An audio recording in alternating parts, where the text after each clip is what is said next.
जय हिंद दोस्तों। कैसे हैं आप लोग। आशा करता हूं आप सभी अच्छे होंगे। दोस्तों, आज की इस वीडियो में हम लोग बात करने जा रहे हैं एक बहुत ही बेहतरीन वैकेंसी जिसका नोटिफिकेशन आउट हो चुका है। ठीक है, और ये वैकेंसी है आपकी इंडिया पोस्ट भारतीय डाक में जीडीएस की भर्ती है 2025 की। इंडिया पोस्ट जीडीएस भर्ती 2025 का ऑफिशियल नोटिफिकेशन आउट हो चुका है।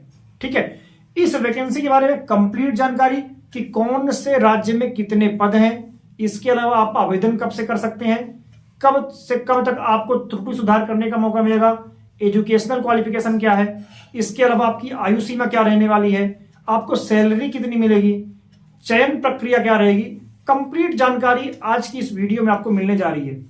तो अगर आप हमारे चैनल पर नए हैं तो चैनल को सब्सक्राइब कर लीजिए, साथ ही बेल वाला आइकन जरूर दबाइएगा ताकि आने वाली वीडियो का नोटिफिकेशन आप तक सबसे पहले पहुंचे। तो आइए स्टार्ट करते हैं।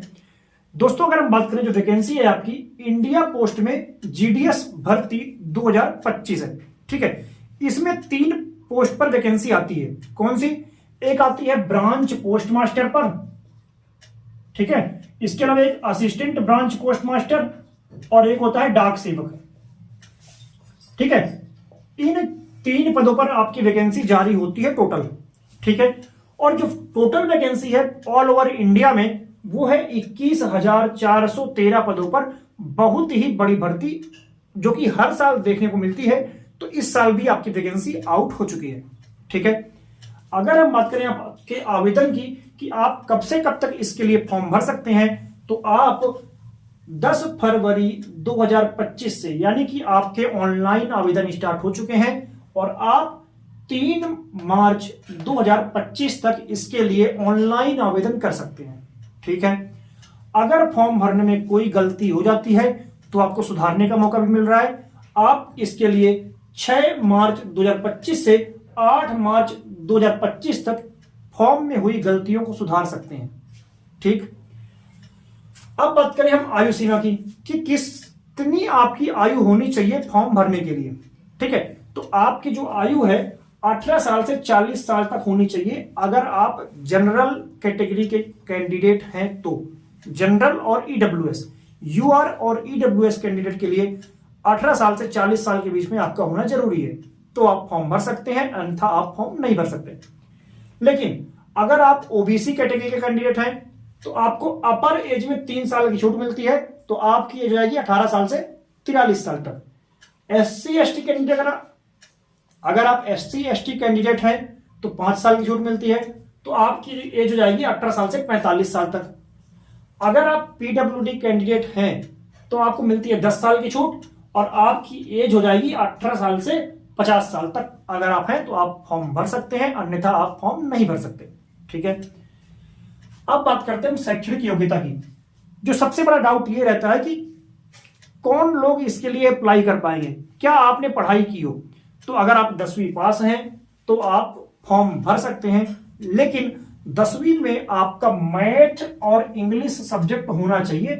तो हालांकि सभी जगह मैथ्स और इंग्लिश तो रहता ही है 10वीं में, तो इसीलिए सभी कैंडिडेट जो 10वीं पास किए हैं मैथ और इंग्लिश के साथ, तो आप फॉर्म भर सकते हैं जीडीएस का।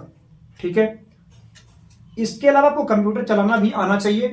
ठीक है, आपको साइकिल चलाना आना चाहिए और लोकल भाषा का ज्ञान होना चाहिए। मान लीजिए कि आप मध्य प्रदेश, उत्तर प्रदेश या किसी भी राज्य, उत्तराखंड, बिहार, कहीं से भी हैं और आपने फॉर्म भर दिया तमिलनाडु के लिए, मान लीजिए। ठीक है, अब तमिलनाडु में तमिल भाषा मांगता है, भले आपका वहां सिलेक्शन हो जाए, लेकिन जब लोकल लैंग्वेज चेक करेंगे आपका कि आपको तमिल भाषा आती है कि नहीं आती, तो आप वहां बाहर हो जाएंगे। इसलिए जिस क्षेत्र की भाषा का आपको नॉलेज हो, जो आपको बोलना आता हो, जो आपको लिखना आता हो, जो आपको पढ़ना आता हो, तो आप उसी क्षेत्र के लिए फॉर्म भरें। ठीक है, तो आपको लोकल भाषा का ज्ञान होना चाहिए। जैसे मान लीजिए कि अगर आप मध्य प्रदेश के हैं, ठीक है, और आप यूपी में अप्लाई करते हैं, उत्तर प्रदेश में, तो आप कर सकते हैं क्योंकि वहां भी हिंदी मांगेगा और यहां भी हिंदी है और आपको हिंदी आता ही है। इसीलिए ऐसे क्षेत्र में फॉर्म भरें जहां की भाषा का आपको ज्ञान हो। ठीक है, ओवरऑल बात ये।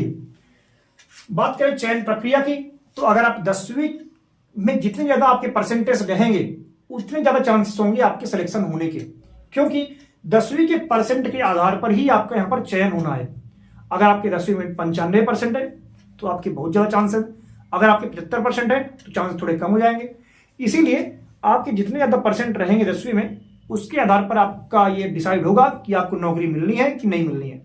ठीक है। और वेतन की बात करें तो वेतन ब्रांच पोस्ट मास्टर में लगभग 18,000 के आसपास आपको सैलरी देखने को मिल सकती है, और असिस्टेंट ब्रांच पोस्ट मास्टर और डाक सेवक में लगभग 15,000 के आसपास आपको सैलरी देखने को मिल सकती है। ठीक है, ये एक अंदाजा है, इसके आसपास सैलरी आपकी रह सकती है, 1,000-2,000 ऊपर नीचे।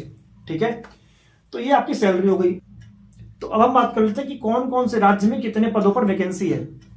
तो पहले है आंध्र प्रदेश में 1215 पद, असम में 709 पद, बिहार में 783 पद, छत्तीसगढ़ में 638 पोस्ट, दिल्ली में 30 पोस्ट, गुजरात में 1203 पोस्ट, हरियाणा में 82 पोस्ट, हिमाचल प्रदेश में 331 पोस्ट, जम्मू एंड कश्मीर में आपका 255 पोस्ट, झारखंड में 822 पोस्ट, केरला में 1135 पोस्ट, एमपी यानी कि मध्य प्रदेश में 1385 पोस्ट, महाराष्ट्र में आपके 1498 पोस्ट, और नॉर्थ ईस्टर्न साइड में टोटल जो पोस्ट है वो है 1189 पोस्ट, उड़ीसा में आपके 1101 पोस्ट, पंजाब में 400 पोस्ट, टीएन यानी कि तमिलनाडु में आपके 2292 पोस्ट, यूपी यानी कि उत्तर प्रदेश में आपके 3004 पद, उत्तराखंड में आपके 568 पोस्ट, वेस्ट बंगाल में आपके 923 पोस्ट, और तेलंगाना में आपके 519 पदों पर वैकेंसी निकाली गई है। टोटल अगर आप जोड़ेंगे तो लगभग 21,413 पदों पर आपकी वैकेंसी निकाली गई है। ठीक है, तो यह थी कंप्लीट जानकारी इस वैकेंसी के बारे में। अगर आपको कोई भी डाउट हो इस वैकेंसी से जुड़ा या कोई अन्य प्रकार का, तो आप कमेंट करके पूछ सकते हैं। ठीक है, आशा करता हूं कि आपको वीडियो पसंद आया होगा। अगर आपको वीडियो पसंद आता है तो वीडियो को लाइक करें, शेयर करें और चैनल को सब्सक्राइब करें। साथ ही बेल वाला आइकन जरूर दबाइएगा ताकि आने वाले वीडियो का नोटिफिकेशन आप तक सबसे पहले पहुंचे। धन्यवाद।